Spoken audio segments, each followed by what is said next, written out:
people were saying it was a mental problem, and it is not. There's no way you're the number one pick in the world and all of a sudden you aren't able to consistently raise your arms to shoot. You are Locked On Fantasy Basketball, your daily podcast on fantasy basketball.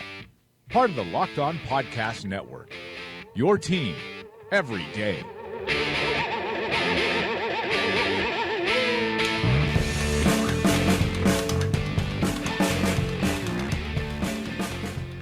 Hello and welcome to the Locked On Fantasy Basketball podcast brought to you by Basketball Monster. My name is Josh Lloyd and I am the lead fantasy analyst at basketballmonster.com, and you can find me on Twitter as always at redrock_bball. We're going to be looking back at Tuesday's 5 games, some interesting developments in some of those performances, some big blowouts there, some injury news that's going to be important to all of you fantasy players, and talking about DFS action for Wednesday, the 10-game slate. To preview, Michael Bolton, he is real pumped. Let's get to it. What a fantastic idea, Michael Bolton. We will start with... Monstrous line of the night. It is a surprising one, I guess, to many. Myles Turner of the Indiana Pacers, someone who has been much maligned for quite a while, especially in the fantasy circles. Turner put up a big performance, 18 points with 11 rebounds against the notoriously shithouse Chicago Bulls. 3 assists, 1 steal, and 5 blocks for Turner. He was 8 of 17 from the field and 2 of 4 from the line. Turner has been fantastic, the 32nd ranked player over the last 2 weeks, in large part because his field goal percentage is through the roof, 54% from the field, 3.3 blocks, and averaging a career-high 8.8 rebounds. And that's one of the things he was criticized for, a low field goal percentage and pretty much absent in terms of the rebound numbers. It's stuck in a lot of people's heads the way that he ended last season. Rebounds, 2, 3, 4, 1, 3 across his last 5 games. He's had a couple of 3 rebound games this season, a 2 rebound game as well. But over the last 4 performances, 13 boards, 6 boards, 12 boards, 11 boards. He's also had 14 blocks across those 4 games, putting up some real monster numbers. And this was a guy who, outside of those block numbers, was becoming a really tough guy to roster in fantasy leagues. Of course, he was still a guy you needed to hold on to, but we've seen those block numbers really blossom up. The rebounding has improved, and the efficiency has shot up as well. And he is working very well alongside Domantas Sabonis, putting up some strong numbers. And this is the guy who many were hoping for. Not in terms of the usage bump that we hoped last season, because that's still around that 20%, but just being able to improve those rebounding numbers and improve those block numbers. It's been a big step forward for Turner recently, and I guess everyone who has him on their roster will be hoping that this level of production can keep up. There is an element of unsustainability with the high blocks, which could come down, and that field goal percentage, but as of now, some really nice numbers coming via Myles Turner. Waiver wire line of the night. This is also the deep leaguer of the night, and it's one that many people are going to want answers to questions about, and that is D'Anthony Melton of the Phoenix Suns. Melton started the second half for the Suns because they were getting absolutely ravaged by the Sacramento Kings. He ended up playing 23 minutes, had 21 points on 9 of 12 shooting, 3 threes, 2 rebounds, 5 assists, and a steal. So one thing we can say immediately here with Melton is that the shooting's not real. The 75% is not real. Now, he has improved from his time at USC. We saw that in Summer League. He is a better shooter. He is not a 75% shooter because nobody is, except for Pascal Siakam. But the 1 steal, the 5 assists, the fact that he was able to be a positive in a game where the Suns were getting their ass kicked for the majority of it is huge, and a lot of Suns watchers and reporters, bloggers, are calling for Melton to be the starter next game. Elie Okobo started this one with Devin Booker out. He had 6 points. Wasn't a great performance from him in his 26 minutes. I think we're going to have a lot of up and downs with this Suns rotation between Melton, between Okobo and McCall Bridges when Devin Booker returns, and it's going to be hard to rely upon these guys on a consistent basis. If you grabbed Okobo, which again was a move that I made in many leagues, and you want to go grab Melton now, I think that that's the way that the winds are blowing here in Phoenix after this really strong performance from D'Anthony. Will he be able to keep this role going? Probably not. No rookies, especially a second-round rookie who never should have been a second-round rookie. So, Josh, I made my own mistake here by referring to him as a second-rounder because he isn't. He's not that guy. I had him in top 20 in terms of my dynasty ranks, and I think that's the sort of area he should have gone in the draft. A strong performance from Melton, but this is realistically the only time we've seen him do this. He's only played a bare minimum of games this season, but he's a genuine guy in terms of getting steals. His assists are strong, and the shooting has been really good in this game, but hasn't really in any other game. We haven't really just seen enough out of D'Anthony Melton to get a full grasp on what he is at the NBA level, just because he's barely played, which is I think a significant criticism of the coach of the I forget his name, Igor Kokoshkov. I think it's a criticism that we haven't seen Melton play really anywhere near as much as what we've needed him to play. Now, if we look at what he's done in the G League, he's shot 39% from the field and 24% from three, averaging 17-7 with 5 assists and 1.2 steals and 1 block. But that is what he can do. That shooting is more USC Melton, and that's fine, but it's high rebounder, good assists, steals, and blocks, and they can all be really valuable. So if we were getting even minutes between Okobo and Melton, I would take Melton. I think he's got more of a path to being fantasy relevant because of the contributions in those other areas, but it's all going to come down to how playing time shakes out. At this point, it's leaning towards Melton. Let's have a grab. Let's see how it goes, but it could very easily just fall off and he could go back into oblivion and be out of the rotation when Booker returns. Clearly, that should be Jamal Crawford who's finding himself out of the rotation, but that's not the way Kokoshkov's been running, so it would likely be either him or Okobo that finds themselves out of the rotation when Devin Booker returns from his hamstring. But again, nothing wrong with taking a flyer on Melton. Yeah, you're going to have questions like, if you grab Marcus Smart, would I grab Melton instead? I probably would. I'd rather take that little upside flyer. Would I do it over Dennis Schroeder? That's a little bit more of a tougher decision to make that decision there. Which other guys? If I had Okobo, would I make that switch? In the leagues where I do have Okobo, I did make that switch personally. So it is something that I probably would do, but I very, very much have little confidence in it because I just don't know how he's going to go consistency-wise, how Kokoshkov's going to run the rotation. There are still a lot of unknowns with D'Anthony Melton, but it was obviously a very strong performance from him. I need you guys to make sure you are following the Locked On Podcast Network on both our Twitter and Instagram feeds at Locked On NBA Net. The Twitter feed is fantastic. All of the hosts of the shows pushed into one feed so you can get breaking news, injury information, all that stuff regarding each team, which will be very beneficial for your fantasy teams. Then on Instagram, the biggest stories of the day broken down into the Instagram story format, and of course, a longer form information through the regular feed. So that's Locked On NBA Net over on Twitter and on Instagram.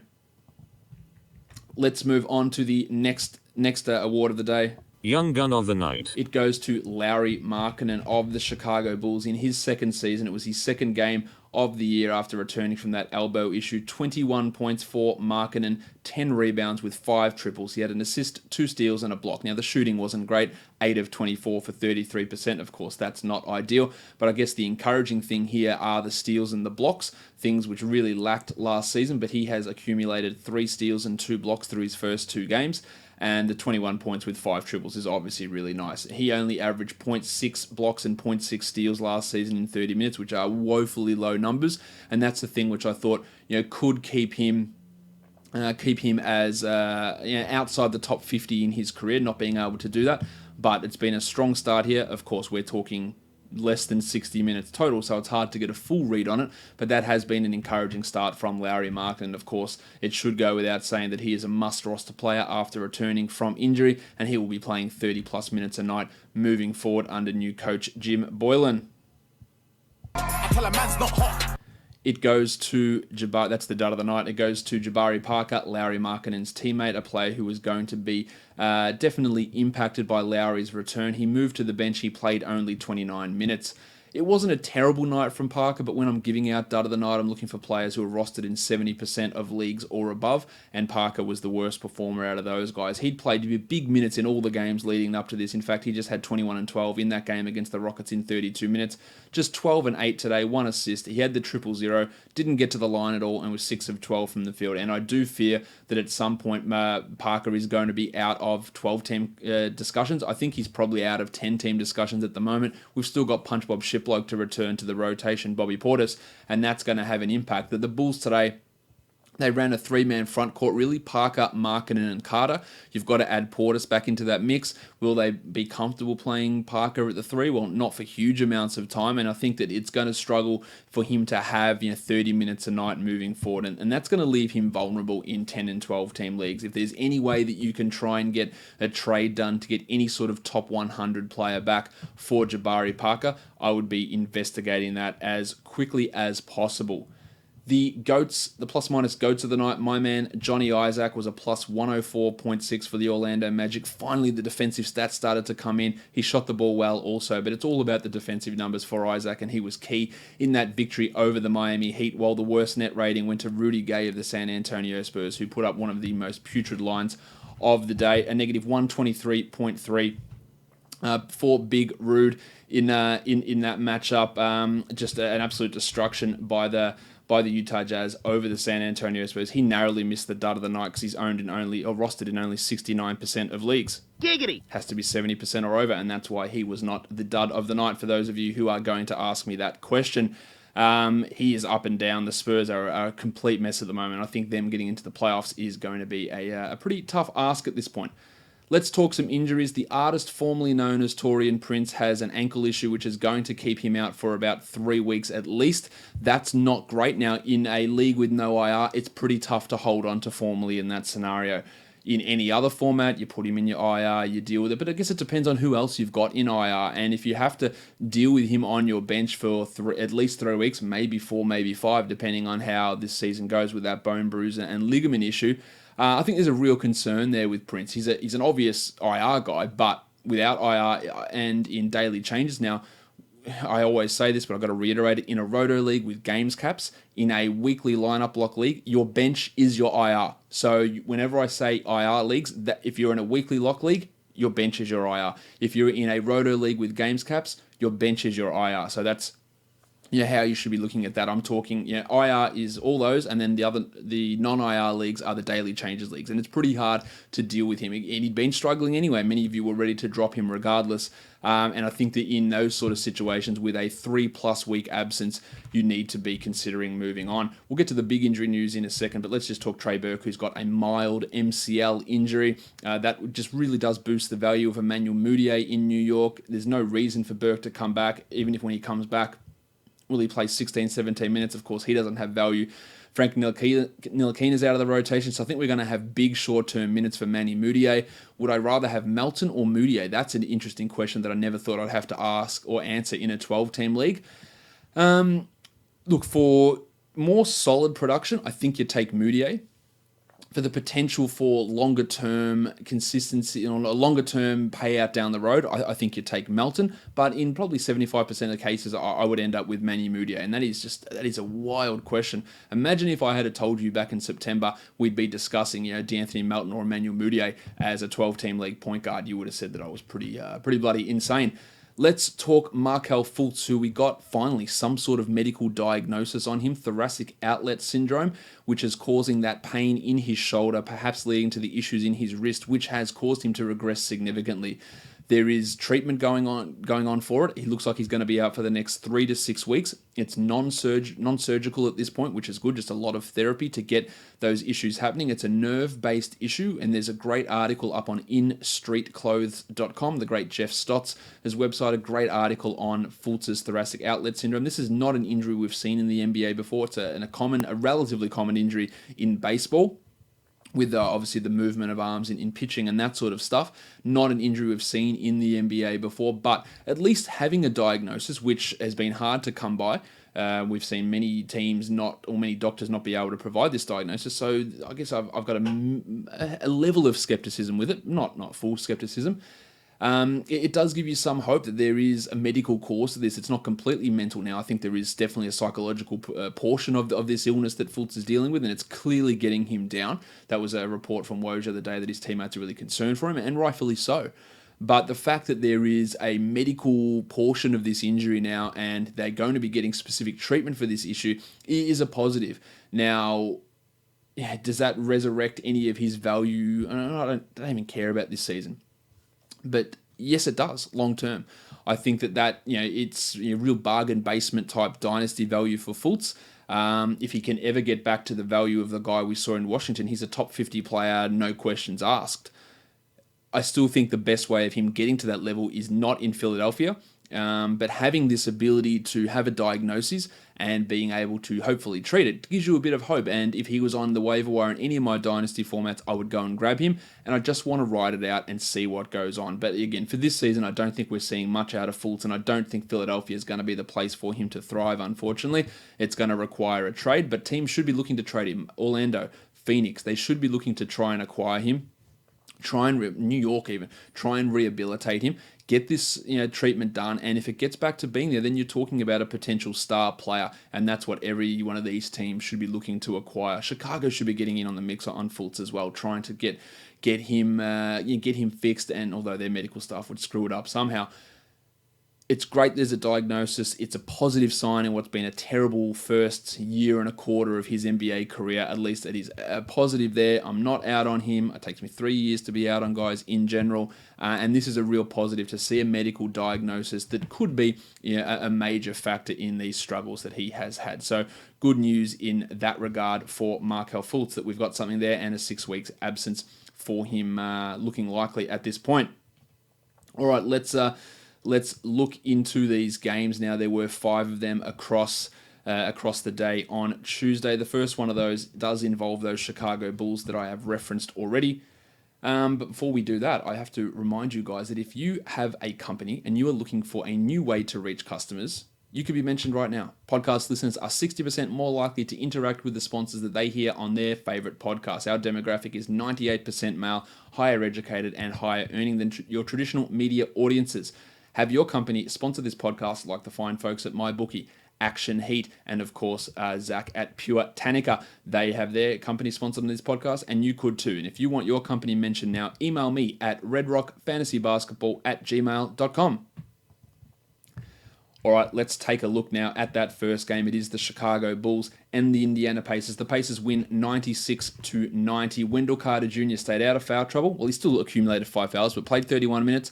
12, 13, and 4, a steal and a block. He's a must-roster player in all formats, and this is 2 big games in a row, and played very well alongside Lowry. 41 minutes for Justin Holiday was interesting. 15, 6, and 3 with 3 triples and a steal.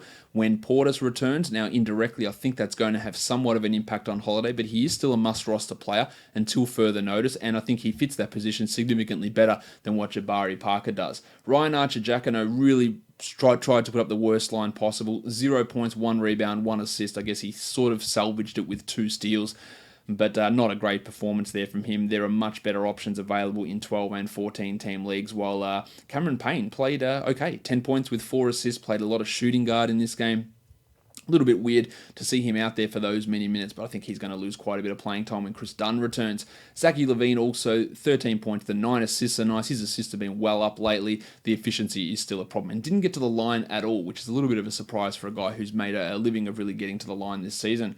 On to the Pacers. Daz Collison really thriving without Oladipo, 23, 8, and 3. It's on 86% shooting, a little fluky, 8 of 8 from the line. So usage up, free throw rate up. We've seen it with him. We've seen it with Bojan Bogdanovic specifically, that with Oladipo out, they've been able to take their games to the next level and make themselves 12-team league players. Bojan had 14 and 6 in his 33 minutes, and their value is going to dip when Oladipo returns. Sabonis, only the 9 points for DeMontis, but had 11 rebounds, had 3 steals, had 1 block. Those defensive numbers are surprising from DeMontis, but he continues to put up good numbers, while Tyreek continues to be shit. 10 points, 3 rebounds, 2 assists. Tyreek is not a 12-team league guy, regardless of Oladipo's status, while Thaddeus Young is a steals streamer. That is it. 6 points, 3 rebounds, with 2 steals for Thaddeus Young. The next game that we take a look at is It is the Orlando Magic and the Miami Heat. The Magic win 105-90. Aaron Gordon had a poor first half, but a strong second half. 20 and 13 with 5 assists, 3 triples, a steal, and a block. A good overall performance. But I've got to talk about my man, John Isaac. 31 minutes for Isaac, 12 and 6, but it's the 2 steals and the 1 block that's really valuable there. He played 31 minutes as well, with everyone healthy. 4 of 5 from the field is obviously not realistic, but got to the line 4 times, hit all 4 of those, and getting those defensive numbers. I believe in him as a 12-team league player. You may not, but I do. Nick Vucevic, 19, 10, and 3, another strong performance, while Terry Ross continues to be great. 19 points with 2 triples in 30 minutes. The minutes are there, the shot attempts are there, the efficiency is up, and it can drop, but I still think at this point he's a 12-team league player, while Fournier, only the 13 points, a pretty empty line. He's not a droppable guy yet, but it's not great at the moment, especially with how well Ross is playing.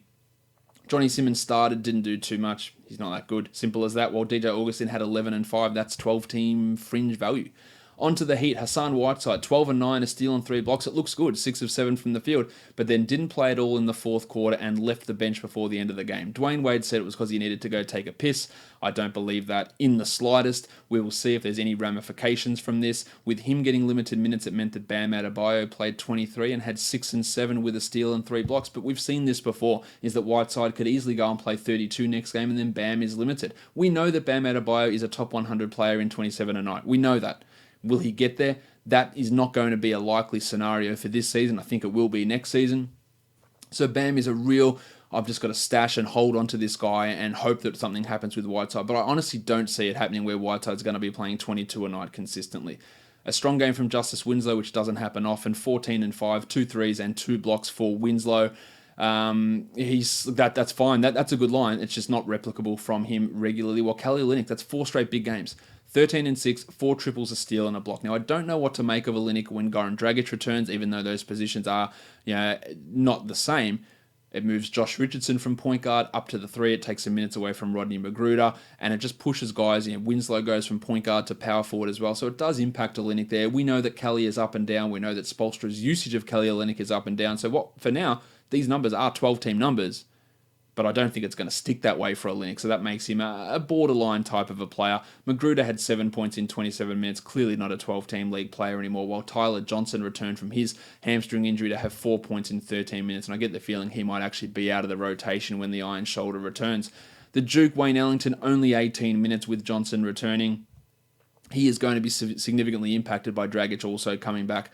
6 points with 2 triples, not a 12-team league guy. Well, this was a disaster from Josh Richardson. 6 points on 2 of 14 shooting. He had 5 assists and 4 rebounds, so at least helped you out there. But the field goal percentage has been a real problem from Joshy Richardson. Don't drop him, though. If anyone drops him, going at him. The next game to look at, the Portland Trailblazers and the Dallas Mavericks. The Mavericks, another victory at home, 111-102. Lillard had 33, 8 and 8 with a steal and a block. Well, the Chief, Al-Farouq Aminu. Sometimes may be good, sometimes may be shit. He's good at the moment, 12 and 13. He had a 3. He was 83% shooting. But we know what happens. 3 or 4 games of 70% shooting, 3 or 4 games of 10% shooting. When this is happening, it's fine. You roster him and you see what happens. Overall, he averages out to be a 11th or 12th man on your roster, but there's just so much inconsistency with what he does. McCollum had 18 points, while Yusuf Nurkic had 9 and 11 with a pair of blocks. With Evan Turner back, he played 30 minutes, and that was something we wanted to check after Mo Harkless the other day. Now, Harkless only played 23 minutes, 5 and 3 with a steal. So we said if Harkless was getting 30 minutes a night, he could be a 12-team league guy, but we needed to see what would happen with Evan Turner back. Evan Turner was back. He played 23 minutes. So it's not a health thing that kept him from 30 minutes. It's a play thing. And Stotts preferred to go with Turner, making Harkless more of that deeper league type of a guy. On to the Mavericks. Jordan had 12 and 17 with a steal and a block and 4 or 5 from the line, while Luka Doncic returned from his one-game absence to have 21 and 9 with 2 triples. With Doncic back, we saw Barnes, the pencil, his usage dropped back down, 11 and 4 with a steal and a block. Good to see him getting those defensive numbers, but the efficiency was terrible. His numbers have been really elevated over the last couple of weeks. I don't believe they're going to stick. And for the bloke who thinks that I've got some sort of North Carolina bias, I don't. I just don't think guys who aren't good players are good players. And that's what I think Barnes is, especially for fantasy. His value has been significantly elevated recently, and it is going to drop back down. He's still a 12-team league guy, but not someone that you should be valuing as any sort of top 50 player. With Doncic back and Matthews healthy, Dorian Finney-Smith only played 17 minutes, not a surprise there, while Matthews had a pretty empty 17-point performance, not much else happening on his line. He's a borderline 12-team league guy. I've got to talk Dennis Smith, though. Another strong performance, 31 minutes, 12 points, 9 assists, and a triple one. If he is on my wire, I would add him. You do have to be wary of the field goal percentage in general, but his last couple of games, and did this one after getting smacked in the teeth and losing a couple of those teeth, he's been putting together some interesting performances. In fact, over the last 2 weeks, he is a top 100 player in only 28 minutes. It's improved to top 75 over his last 4 games, shooting 42 and 73. They're not great percentage numbers, but they're also not horrendous. So he is really taking a step up at the moment. Good old Dennis Smith Jr. The next game we look at is a blowout. The Spurs losing to the Jazz, 139-105. Jakob Poeltl with a career-high 20 points, 7 rebounds in 19 minutes. He got those extra minutes because of the blowout. Aldridge only played 22 minutes. DeRozan only played 24. Derek White, who'd had a couple of strong games in a row, was okay, but only 21 minutes. There's almost nothing to take out of this game from the Spurs. They got their ass kicked. There's going to be changes consistently with this lineup. Just a real disaster of a team at this point. And when games like this happen, we know that Popovich just limits the playing time everywhere. There was basically 14 or 15 minutes of garbage time in this game. Shout out to Chimezie Metu for playing 13 minutes. Now, Metu's an interesting dynasty format guy. He's shown a few flashes this season. Bertans, Cunningham, Gay, these aren't long-term prospects for this team. Or maybe Bertans is more long-term. I should have included them. Quincy Pondexter clearly isn't. But Metu is an interesting deeper league dynasty type of player to look at, but not really too much else to talk about with this Spurs team who got their asses kicked. For the Jazz, it was good for Ingles to get a bounce back, 13-3-7 with 3 steals, but nice games from Gobert, 18-10 with 3 blocks. Rubio, 12-5-7 with 3 steals. The Don had 20 points with 4 triples, but the minutes were just so low. The only thing to really pay attention to with the Jazz is that Derek Favors moved back into the starting lineup after a 1-game sojourn to the bench. He had 14 and 5, while Jay Crowder only the 21 minutes. Now, I don't know if those minutes are that way because this game was a blowout. They still retain their similar value. Both 14-team must-roster guys, Crowder with a back-end 12, and Favors, a specialist 12-team league guy, but hardly guys that you're falling all over yourself to make sure you roster in your league. The last game of the day was another blowout. The Sacramento Kings 122 over the Phoenix Suns 105. It's only a 17-point margin in the end, but this game was so out of hand early. The minutes, look at this. Buddy Hield had 20 points and played 18 minutes. Willie Cauley-Stein played 19 minutes. Now foul trouble limited him. Fox only 27 minutes. Just minutes spread all over the place. The last quarter of this game was pretty much garbage time. Another strong Bogdan game. You make sure he is owned or rostered in your league. Bielitsa was okay without Marvin Bagley, but if you can only be okay without Bagley, then he is not a 10 and probably not a 12-team league player anymore. Shumpert didn't do too much, 7 points. Really hard to get a full grasp on how this game went just because of the blowout nature. Now, on the Suns, we talked about Melton already. McCall Bridges did what I hoped he would do. 34 minutes, 7 points, but it's 5 rebounds, 2 assists, 3 steals, and a block. Now, I thought he'd be more efficient than this, 3 of 12. He started off the season efficient, and that's really dropped away, but it's those defensive numbers which brings the appeal for Bridges. He's a guy I'm watching pretty intently in standard leagues. I'd probably have him on the wire, but just watch him. I think that his starting role is relatively safe, but I think this Suns team is going to be mixing things up. He's going to play 30 some nights, 20 some nights. He's going to be all over the place. Rashawn Holmes got extra minutes again, 10 and 10. His sky-high steal and block rate, which I said the other day was anomalous for his career, he didn't have any in this game, but getting those extra minutes gives him value. While DeAndre Ayton played only 21 minutes, he had 10 and 9 with a steal. Wasn't Ayton's best performance, wasn't this team's best performance, let's be honest. As for Okobo, I referenced him earlier, 6 and 3 in 26 minutes. If there's someone out there that you want to grab off the wire, go ahead and do it. There's just going to be tons of inconsistency on this Phoenix team, as that was a relatively embarrassing loss for them at home to the Sacramento Kings. All right, let's move in now and just go to the DFS portion of this show. Let's go to the perfect DFS lineup for DraftKings. We start with Darren Collison and DeAnthony Melton, Aaron Gordon, the Chief Al-Farouq Aminu, and Myles Turner. Damian Lillard, Larry Markin, and DeAndre Jordan, and that gave you 349 points for a total of $49,600 of salary on DraftKings. While on FanDuel, that perfect lineup was Damian Lillard, DeAnthony Melton, Luka Doncic, CJ McCollum, Jingle and Joe Ingles, John Isaac, Aaron Gordon, Larry Markkanen, and Myles Turner for a total of 360, and that cost $59,400 dues. All right, let's take a look at Game 1 for Wednesday. It's a matchup of last year's finals. Of course, it doesn't have quite the same gravitas as what it would have had in previous seasons. The Golden State Warriors traveling to Cleveland to take on the Cavaliers. The Warriors are favored by 11 in this game. The total is 223.5. Of course, this game has got blowout risk written all over it. Limited minutes potentially coming for the big guys in Golden State. We know that Draymond Green is out of this game. Alfonso McKinney is likely to return to the rotation after missing the last couple of games with that toe problem. George Hill has been starting next to the Padawan Colin Sexton. He's at 4,100 as a point guard. Maybe as a tournament guy. He got big minutes last game. It didn't mean it was big points. 35. We're focusing on FanDuel on today's slate. 35 minutes, 16 FanDuel points. I think he's a tournament upsidey type of guy, while the Padawan himself, 4,800 for Colin Sexton. The numbers have decreased pretty significantly, only 19 points over the last three. 4,800 is okay, and I actually don't mind using Sexton here. I think he'll bounce back a little bit from that last game performance.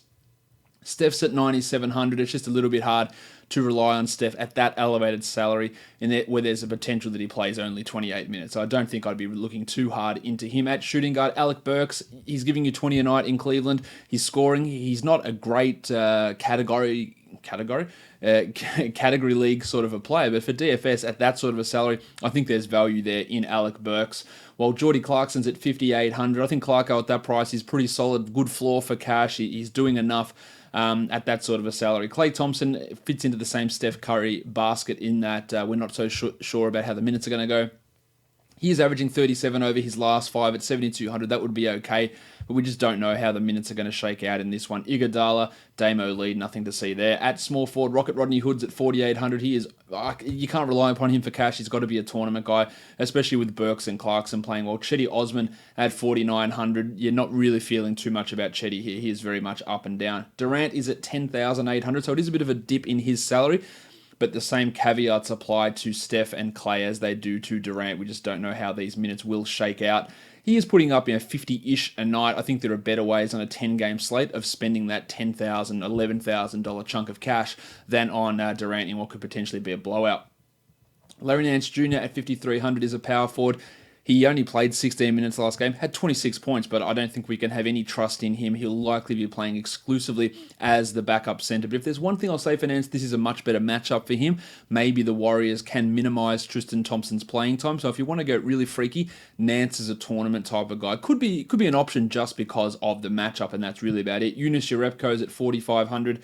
If he was a $3,700 guy, I'd say that's great because he's giving you 20 plus a night with Draymond out. At 4,500, I feel like it takes the edge off. While at center, I think there is some value here for the Warriors. 3,800 for Jordy Bell and 4,800 for Kevon Looney. Looney had 37 last game. Bell had over 20, and that would return value on both of those guys. I'd prioritize Looney over Bell, but we've seen Jordan Bell in the past go up against the Cleveland Cavaliers, play big minutes, and have good games. So I think both of those guys are 100% in play, in large part because of this matchup against Golden State, which in general does change a few things around.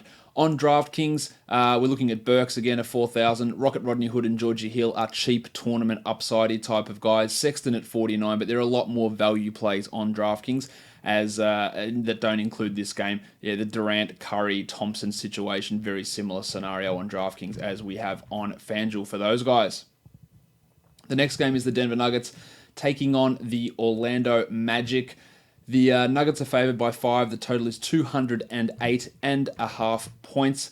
The Magic on a back-to-back, one of 3 teams on a back-to-back from today's slate. The Nuggets coming off that big victory up in Toronto as well. They're going to be without Gaz Harris, who hurt that groin/hip last game.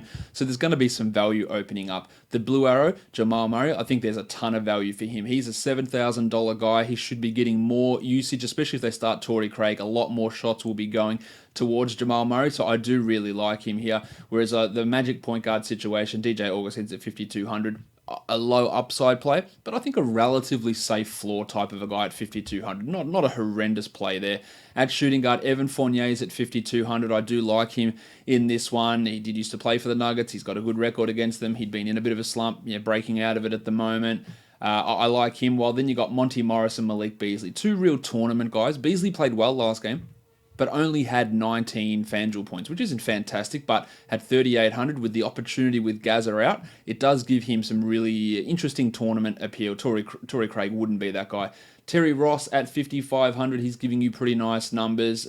I'm a bit hesitant to say with Ross because he can be a bit streaky with the shooting, but this season he's been a lot more consistent, so I don't think that he is a complete write-off by any stretch, and he is in play.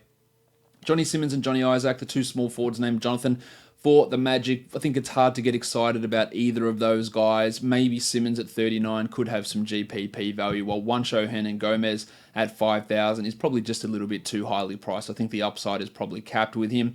For the power forwards, you're looking at Az Gordon and Paulie Millsap. Millsap's at 6,800, who'd been crushing it until that last game against the Raptors where he had just 20 points. Has done well against Orlando in the past. I think I'd prefer to take Millsap over Gordon, the 68 versus the 7,300, plus Millsap's really defensive numbers, and we know the elevation they get on FanDuel have been quite significant. So I think Millsap's not a bad play, but I think the value in this game comes from centers. Nikola Jokic is at 9,400. Pretty good. It's pretty good. I love the matchup for Jokic against Vucevic. He had 63 against the Raptors. He should be looking at 50 plus here again. I think a really strong sub $10,000 player to take a look at. Whereas Vuce at 9,500, about the same price as Jokic, he's giving you 50 a night as well. So I think both of these guys absolutely have value in this matchup. Mo Bamba and Mason Plumlee probably wouldn't be getting too interested in utilizing those guys. On DraftKings, Monty Morris at 3,700 is interesting to me.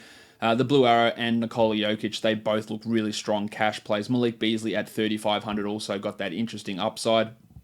And not much else massively standing out apart from Vooch, who is at 8,700 on the old DK. Let's go through to the next game now. We've got the Washington Wizards and the Atlanta Hawks. The Wizards are favored by 5.5, and the total is 234. The artist formerly known as Torian Prince is out of this one. We're likely going to see Kent Bazemore move back into the starting lineup, with Kevin Huerter moving over to small forward. Thomas Satoransky should likely start for the Wizards as well. He's at 3,800. Probably more of a tournament guy at this point. He's starting, but the numbers aren't really coming. But he can be a 25-point guy. That's in a tournament play. While Trae Young struggled in the last couple. At 7,000, he's nothing more than a GPP guy. I love Johnny Wall here at 9,400. Wall's been giving you about 41 to 42 over the last 5, which is strong. It's not quite 9,400 strong, but given the matchup against Trae Young and how much of a boost that can be to point guards, I think Wall's got real 50-point upside in this game, and that makes him an interesting target.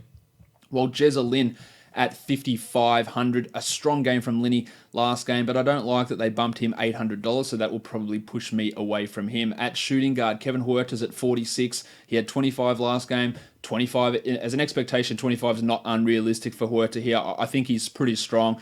Yeah, you might feel a little bit hesitant to use him in cash, but with formally out, I think a little bit more usage goes towards Huerter. He's giving you numbers in other categories apart from scoring too, and we could see, I think he's legitimately got a 30-point upside here, Kevin, and that would make him obviously really useful. Kent Bazemore at 53. This is an opportunity to use Baze with formally out, while Brad Beal's at 8,500. Just some other better options around rather than Bealey at that price. Otto Porter's at 7,100, was back in business last game, but I don't think we should really feel super confident about trusting him. But small forwards against the Hawks has been one of the best positions, power forwards against the Hawks been one of the best positions to really attack in daily fantasy, and Porter's likely going to be playing that position. So I think he is worth at least considering, while DeAndre Bembry, I would have liked Bembry with Prince out, but the 5,200 price tag doesn't give me a huge shitload of confidence in it.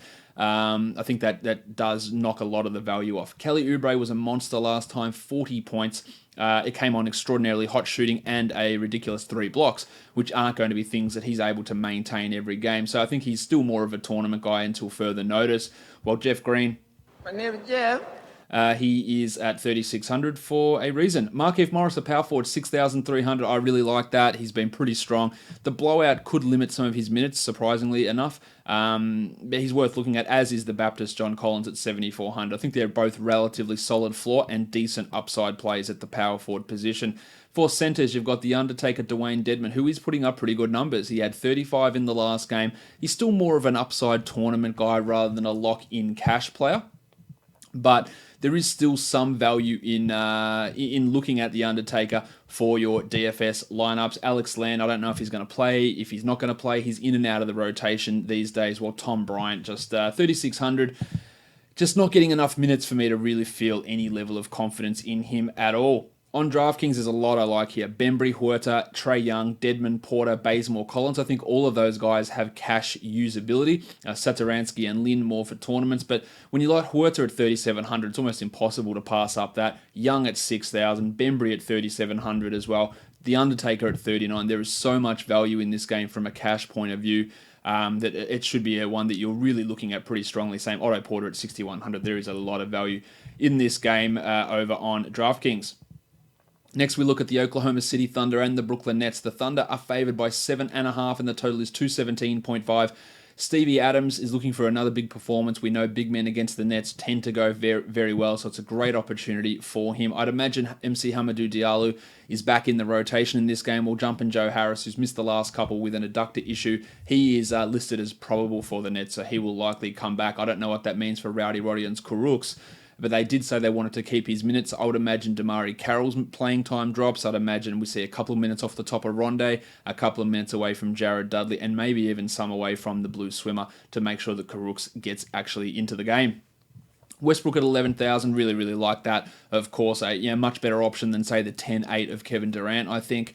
Like Westbrook's ability in this game to put up numbers, while Spence Dinwiddie at $6,000. Is that marginally too high for Spence? I think it probably is on FanDuel, especially in a really negative matchup against the Thunder, who have really restricted point guards for this season. The Blue Swimmer, I think we can fade him pretty comfortably, while D'Angelo Russell, he is just rolling at the moment, averaging 43 over his last 5. Do I have the full trust in that against one of the best defensive teams in the NBA?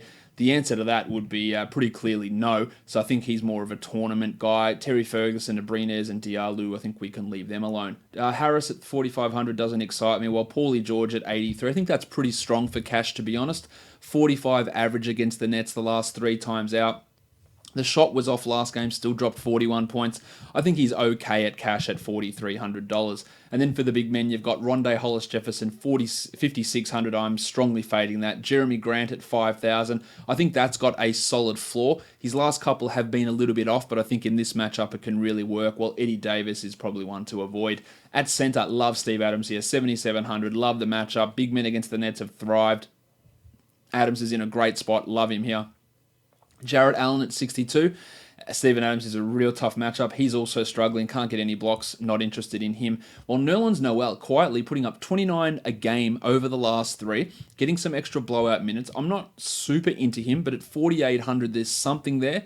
At 3,800 I'd be saying, look, that's a great tournament play, but 48 is pushing it out of really the realms of viability. On DraftKings, I like Adams a lot. I like Westbrook a lot. Russell at 7,400. D'Angelo, of course, that is a little bit more interesting than what it is over on FanDuel. And the Blue Swimmer at 3,800. It's got that upside appeal, tournament appeal, but we cannot rely upon him for any sort of level of consistency, as you'd be well aware, having dealt with that guy for quite a while.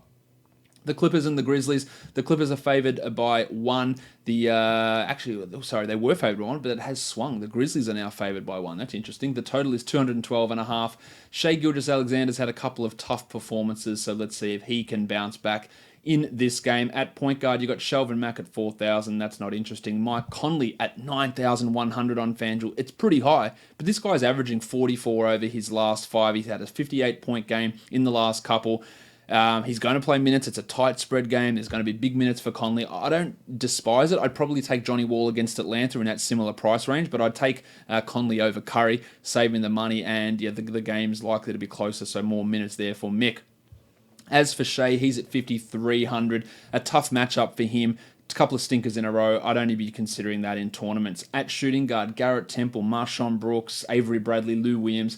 Lou Williams at 5,900 maybe. The last couple he's been back on track. He's got a great record against Memphis. I think they might have to lean on him a little bit in this game to create some shots against tough defense. So I don't mind Lou, but more tournaments. The other guys I think we can fade.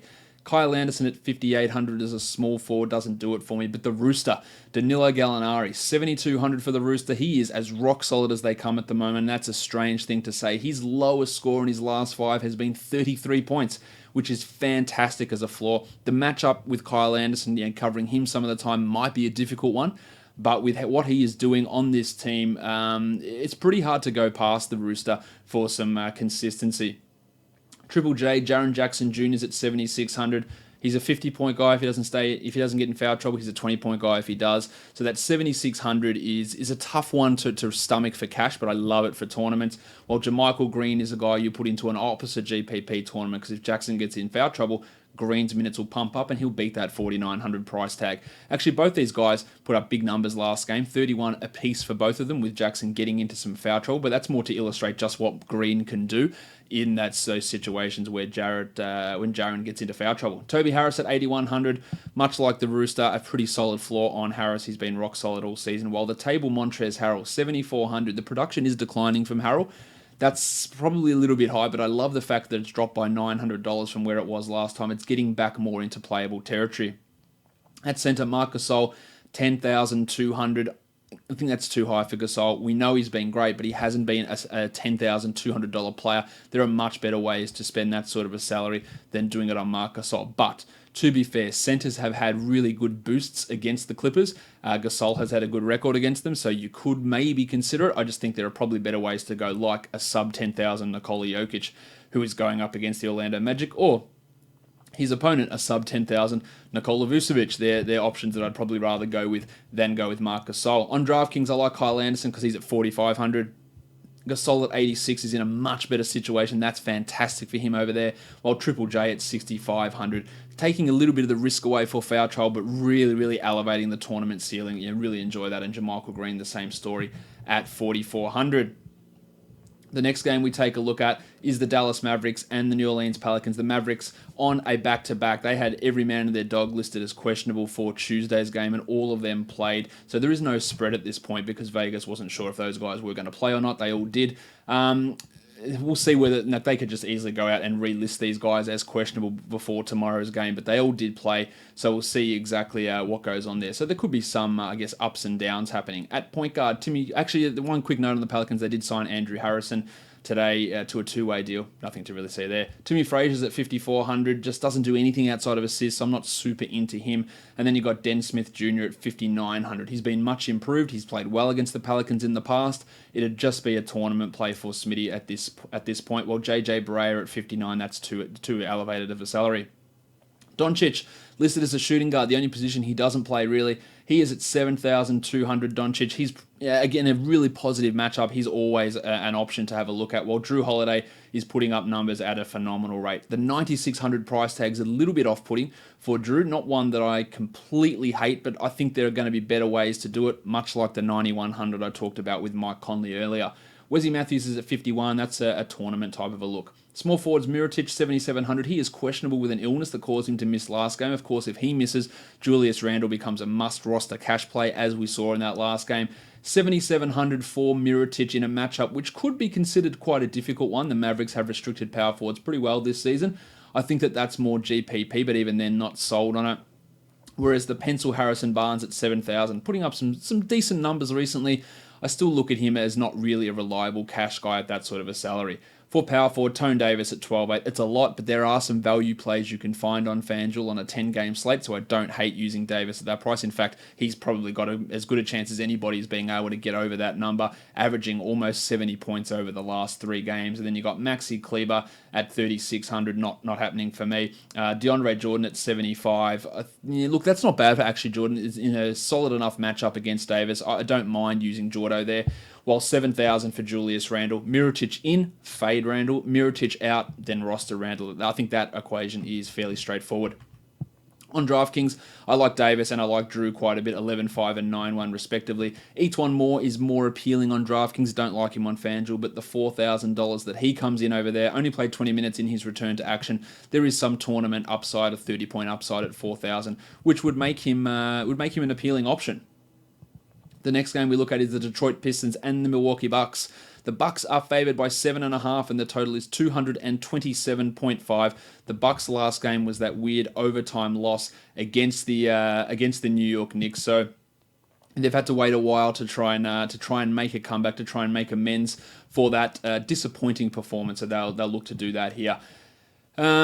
Injury-wise, Ersan Ilyasova is doubtful with a concussion for the Bucks. At point guard, Eric Bledsoe's at 7,200. He had 48 in that game against the Knicks. He'll do well against the Pistons, I think. I think he's a relatively strong cash play, while Reggie Jackson at 5,200. Last couple haven't been quite there, but I do think that Jackson, with a $900 price reduction in a positive matchup, I think that is absolutely worth considering, mainly just because of how good that price is. Paddy Connaughton's at 3,800. He's getting a lot of minutes, but he's not really doing enough with them for me to get too excited. While Chris Middleton, who is benched against the Knicks, I think that might actually reduce his roster percentage here. The salary is down at 7,200, so I think he's got real bounce back potential here. I'd be happy to look at Chris Middleton. Langston Galloway, who I think he's probably going to start with Reggie Bullock ruled out for the Pistons. He had a putrid 3.6 points in the last game, even though he played 25 minutes. It's going to be him, the Duck, or the Shark. Of course, the Duck is Luke Kennard and the Shark is Brucey Brown. So we'll see those guys just mix in those minutes, but I wouldn't be looking at any of those players outside of tournaments. Giannis Antetokounmpo, 12,700. Much like Davis, if you're spending 12,000 on it, these are the two guys you want to do it for. Absolutely no worries with putting Giannis in a lineup. While Stan Johnson is up and down. He's at 4,200, really only for tournaments for Big Stan. In the last game, Glennie Robinson, the little dog, he played 32 minutes. He had 12 points, but he played 32 minutes. So that's an interesting development after him getting about 10 minutes a game prior to that. That could have been to do with Bullock's injury as well. He's minimum salary, but I don't foresee too much excitement happening. While Blake Griffin, $9,000. He's putting up some strong numbers, 38 to 40 a night, which is not bad at that $9,000 price tag. And you can rely on Griffin pretty steadily at this point. For the big men, we've got Andre Drummond at 9,300, who is struggling a little bit, especially with those free throws. He has done very well against the Bucks in the past, averaging 46 the last 3 times out. We could be looking at more of a bounce-back performance here, but I would only want to trust it in tournaments. And Brook Lopez at 5,500 has done quite well against the Pistons in the past, averaging 32 the last 3 times. I'm happy to go with Brookie here. Sometimes his ability to stretch the floor can really get Drummond in trouble, and we know that Lopez is one of the best stretchy big men in the game because he takes nearly 70% of his shots from outside the arc. The DraftKings value here, I think Stan Johnson at 36 is interesting, as is Paddy Connaughton. Giannis at 11.6 is brilliant. Blakey Griffin at 9,000 is interesting. The 51 for Reggie Jackson's okay, and the 69 Giggity for Bledsoe also looks pretty tasty. Let's go on to the next game. We're talking about the Philadelphia 76ers and the Toronto Raptors. The Raptors are favored by 6 and the total's 229. The Raptors lost to the Nuggets last time out, so they'd be looking to get back onto the winners list. Benny Simmons is probable with that ankle that he did suffer last game. He played through it, so I don't think we've got too much to worry about. Kyle Lowry's at $8,000. That's too high for my liking. I will fade him. Freddie VanVleet, not interested. While Simmons at 8,900. He's putting up consistent numbers. His lowest score in his last 5 has been 35. It's not $8,900 worth, but it's not far off. He's a relatively solid option. He has struggled against Toronto in the past, and defensively against point guards, they are pretty good. So I think that's probably fade territory here for Simo. TJ McConnell's at 38, not really doing much there. Shooting guard Dan Green's at 47 just for tournaments, whereas JJ Redick is probably more just for cash at 5,300. I'd take Redick over Green. And Jim Butler, 7,900 for Jim. That's too high. I think I'm going to fade that. He has done very well against Toronto in the past. Some of that as a member of the Chicago Bulls, I believe. 7,900, though, is a little too high. At small forward, the fun guy, Kawhi Leonard. I'm a fun guy. We know how good he is, but 9,800, are we ready to go that direction? I think you should feel okay about him being a 45-plus guy. No problems with utilising Leonard in this matchup. Baby Neck, Wilson Chandler, the Jedi OG Anunoby. Hello there. I don't think they're interesting. Serge Ibaka, he started the last time out against the Sixers, so likely to do that again. 5,900. I like it for Serge. I think there is value in it. It's probably, if I'm going to choose tournament or cash, it'd be more tournament, but I think that Serge is in a relatively okay spot, while Pascal Siakam at 6,700 had 35 last game. He is relatively consistent, but is he consistently high enough? It's not a bad play. I just think there are probably better guys around. And at center, I love Embiid here, 10,700. His production has been a little bit low over the last couple of games, but I think this has real 50-point upside looking at this for the process. Over on DraftKings, Embiid at 10.3 looks strong to me. Ibaka at 58 and Lowry a little bit more interesting at 7,700 on DraftKings than what he is on FanDuel. The next game to take a look at is the Charlotte Hornets and the Minnesota Timberwolves. The Wolves are favored by 4.5 and the total is 221. Bob Covington has been absolutely unstoppable, while Cody Zeller missed last game, but he is probable to return in this one. Marvin Williams is out with his shoulder issue. Derrick Rose put up a real turd last game, 10 points. He's at 5,700. I think a bounce back is a possibility. It's a positive matchup for him. 5,700 is a pretty decent price. I don't really have any issue with using him. Same with Jeff Teague. My name is Jeff. Who is at $6,000. He's been around that 27 to 30 mark a lot of these recent games, so he's worth looking at. Kemba Walker at $9,000. The price is coming down because the production's down. This matchup is a tough one. Point guards have had a real tough go of things of late against the Timberwolves, so I think I'd fade Kemba. Andy Wiggins is at 6,000. Actually had 32 last game, which is value. We know that. I'm happy to go back onto Wiggins in a positive matchup, while Jez Lamb at 6,500, putting up some very consistent and very strong numbers. I think he's absolutely worth it in cash. For the Wings, Miles Bridges at 5,300. They have hiked his salary up a lot, 1,400, and that turns me off him on FanDuel. He still had 33 points in 29 minutes last game and will likely get the start for Marvin Williams, so there is still some value in him and he can be used, but he's not the no-brainer must-roster guy on FanDuel that he is on some of the other sites. Nick Batum, this is now or never for Batum. He averages 42 against Minnesota. He's got an opportunity with Marvin Williams out, but he's been absolutely piss poor. Tournaments only, and even then, not really keen. Well, Bob Covington at $7,000. He's getting 37 tonight, and at $7,000, I'll take that. No problem in getting Covington involved.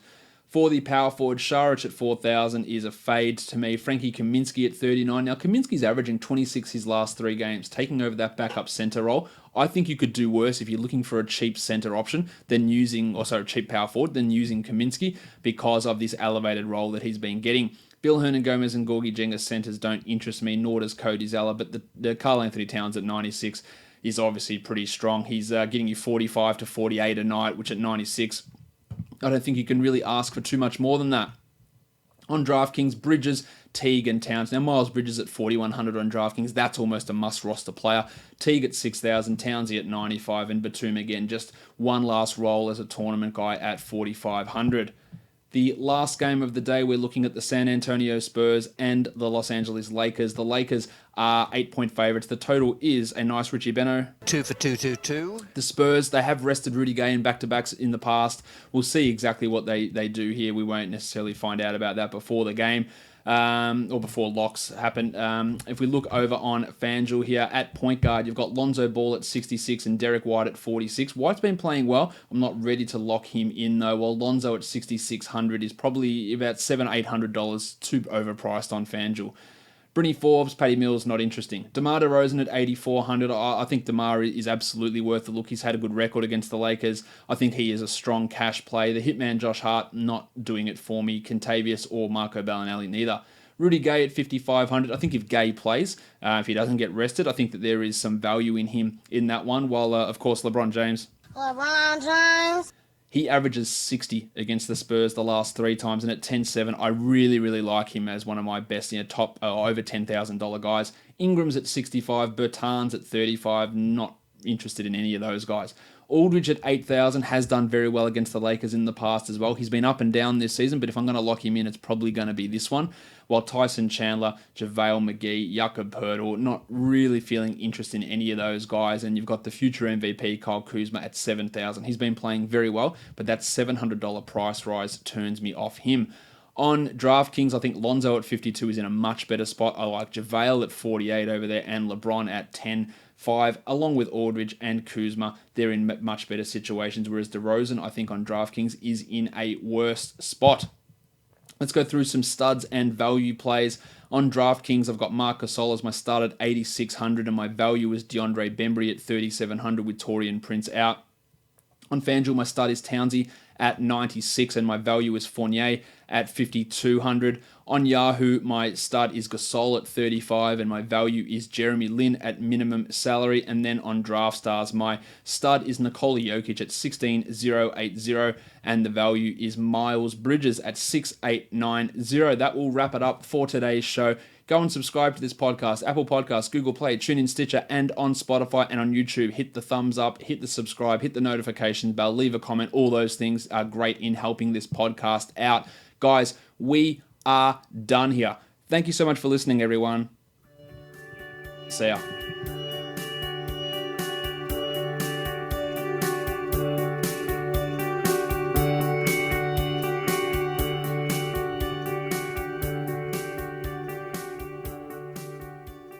Raymond Brothers.